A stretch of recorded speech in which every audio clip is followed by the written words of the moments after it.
Welcome to West Virginia, Episode 11, Gaudineer Knob and Scenic Area. The Gaudineer Scenic Area is what West Virginia's mountain highlands originally looked like. The 140-acre tract is dominated by virgin and second-growth red spruce, the tree that once thrived and flourished on West Virginia's mountaintops.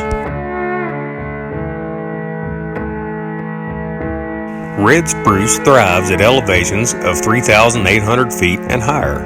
The result? Dark green ridgetops and northern islands throughout the West Virginia highlands.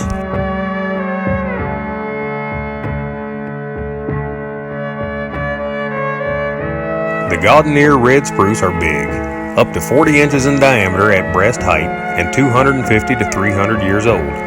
They stand over 100 feet tall. There are also yellow birch, beech, red and sugar maple, and other hardwoods. It's a touch of New England or Canada on the West Virginia slopes.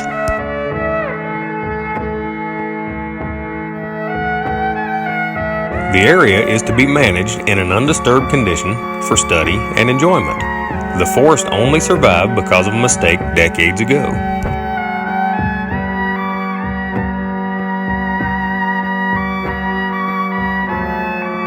Today, Gaudineer is one of the few old-growth forests in West Virginia easily accessible to visitors. It sits atop Shavers Mountain in West Virginia's sprawling 919,000-acre Monongahela National Forest. It's just north of Gaudineer Knob on the border between Randolph and Pocahontas counties. The 4,432-foot peak is the highest spot on Shavers Mountain, a ridge in the heart of the Allegheny Mountains.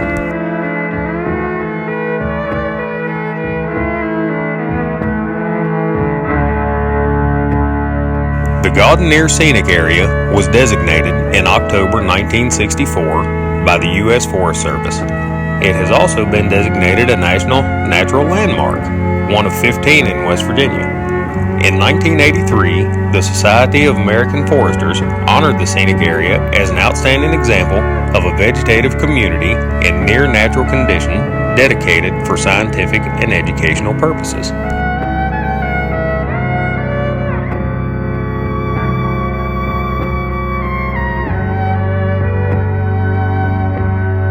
It includes 50 acres of virgin and second-growth red spruce, and 90 acres where selective timber has been cut in salvage operations over the years after storm blowdowns. Most of the original growth in the 90-acre tract is still standing.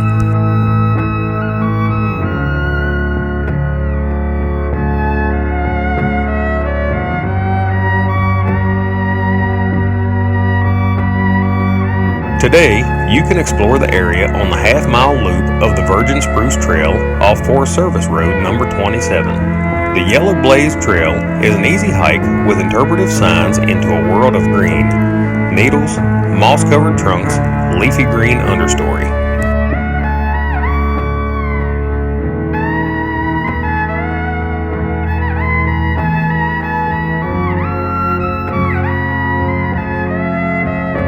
There are thick-trunked, 100-foot-high giants, plus birch, ash, cherry, and maples.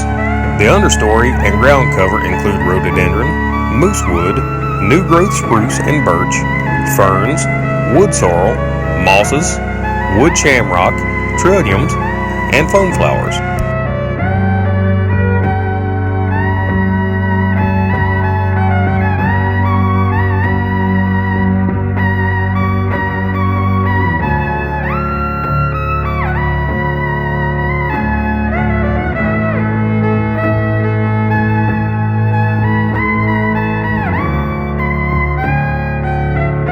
The trees, standing and down, are big, very big. The down trees have massive root systems that may stand 10 to 12 feet tall off the ground, twisted into grotesque shapes.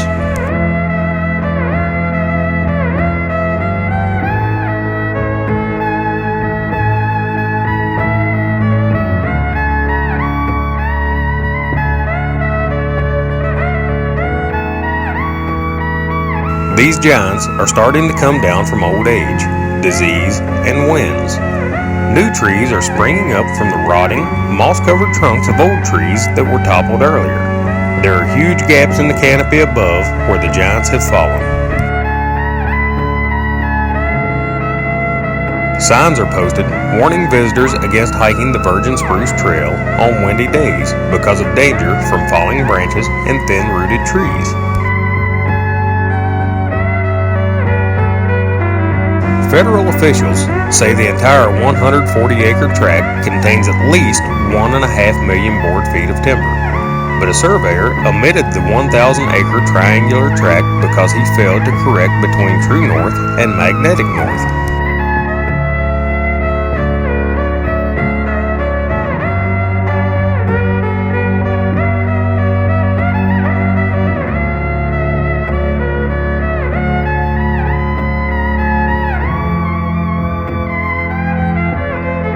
The area around Gaudineer was thoroughly clear-cut between 1900 and 1930. Major wildfires followed. The giant trees survived, although there is extensive evidence of those fires on charred trunks.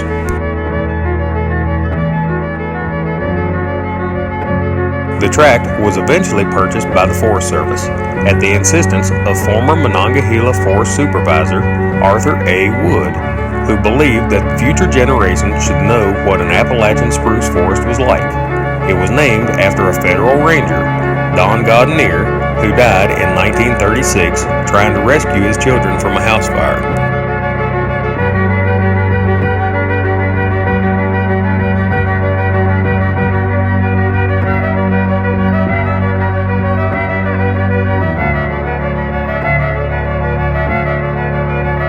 West Virginia once had about 469,000 acres of red spruce. Those forests produced 100,000 board feet per acre. Most have been logged. Only about 50,000 acres have produced second-growth red spruce forests.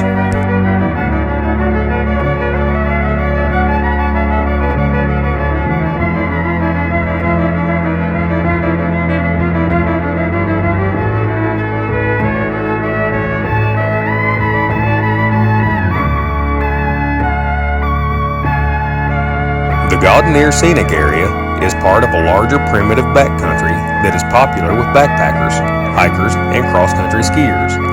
Gaudineer Knob is well known to birders because of the warblers and thrushes that can be found in its boreal woods.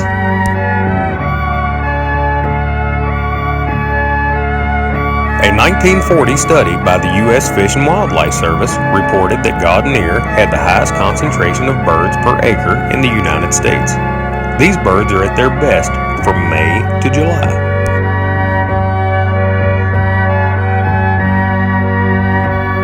You can also access the yellow-blazed Cross West Virginia Allegheny Trail in the scenic area.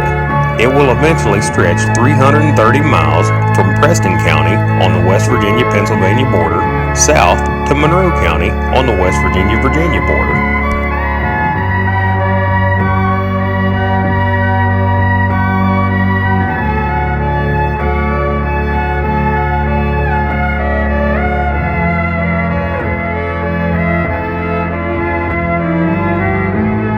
Not far away is the site of Summit Cheat Fort, built atop Cheat Mountain by federal troops in 1861 to control the historic Stanton to Parkersburg Turnpike.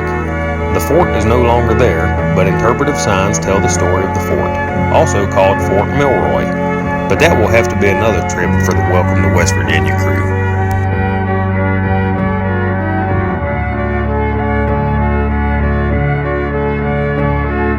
The trip to Gaudineer Knob and Scenic Area is definitely worth the drive.